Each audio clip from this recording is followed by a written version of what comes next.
Today we're gonna winterize our two boats, a big boat and a small boat. Big boat is North River, small boat is our age boat. And you might ask me, why January, why this late? Here in Washington we have warmer weather. Yes, we had some snow this year, temperature went down to 16 degrees, but I made sure all of the water was drained properly from my outboards, and our crabbing season was open till December 31st. And I was using my smaller boat and a bigger boat, but crabbing season is over. I want to walk you through it and show you how do I do it. Step number one, we're gonna pressure wash both of our boats, and we're gonna use salt away to remove all of that salt that's still on our boats. I'll be using this SB3 soap to pressure wash my boats. It's gonna remove all of that dirt, soils, grease. This is really good stuff. This is the foam cannon kit attachment. I bought it online. This is gonna be my first time using it. So let's see how it works. This is the kit. You can find this online.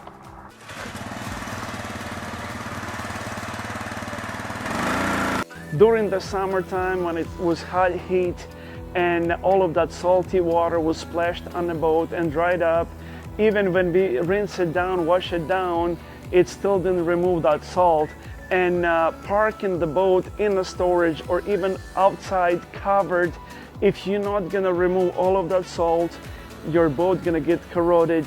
One time it happened to me. I parked my boat and I just rinsed it down. The next year when I pulled my boat out, I saw corroded spots everywhere. So make sure when you winterize your boats, use the salt away. Put the application on. It's easy to use.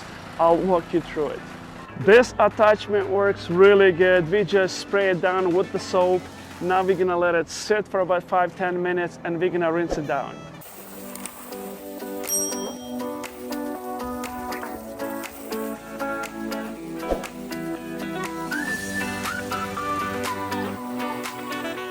So we finished pressure washing our boat. Now we're going to step number 2, salt off. This is the solution I was telling you about earlier.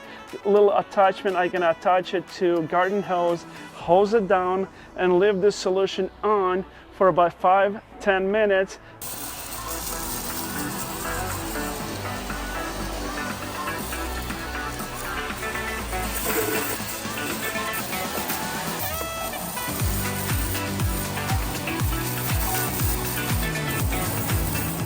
I'm gonna use the salt off to rinse out on inside of the motor.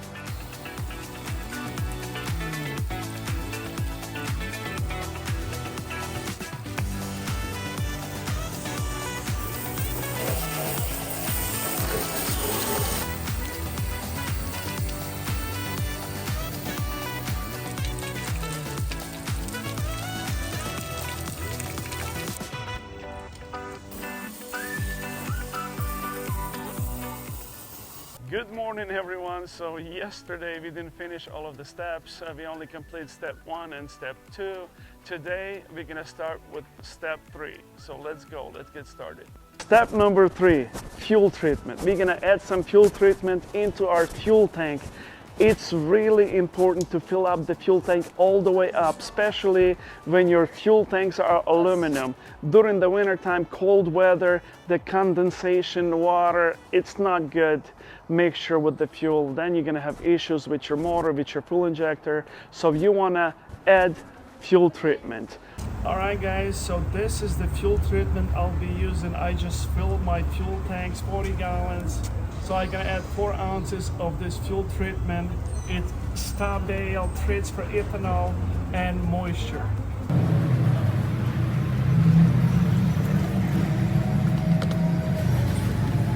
To add the fuel treatment, it's very important during the winter time to make sure you fill up your tank all the way and add the fuel treatment and make sure inside of your lines, because there is a chance if your boat gonna sit very long, the fuel, if it's not treated, it's gonna gelatize, then you might have issues with the fuel injector or carburetor. So fuel treatment, it's very important for the winter time. After adding the fuel treatment to my fuel tank, now I'm gonna run my motor for about 5 minutes. I wanna make sure all of that mixture gets inside of the fuel lines, inside of the motor.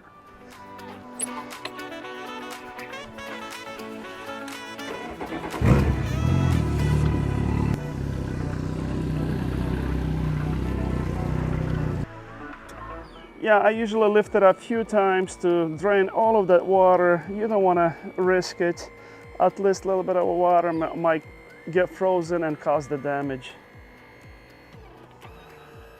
Same thing on a bigger motors. I also work them up and down to make sure all of the water is out.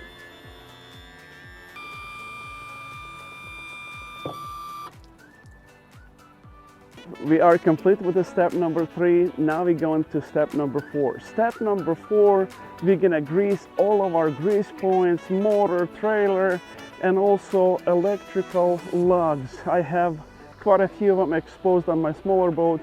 On a bigger boat, everything is covered, so I'm not gonna do anything on a big boat. So in front of this trailer, we have a reservoir under this cab that provides the oil for the rear halves. So you can see the oil level right here. If it's halfway, that's still good. If it goes down lower, then you have to add the oil to the front reservoir. On this 300 Yamaha, there is quite a few grease points, just a few pumps, and it should be good enough.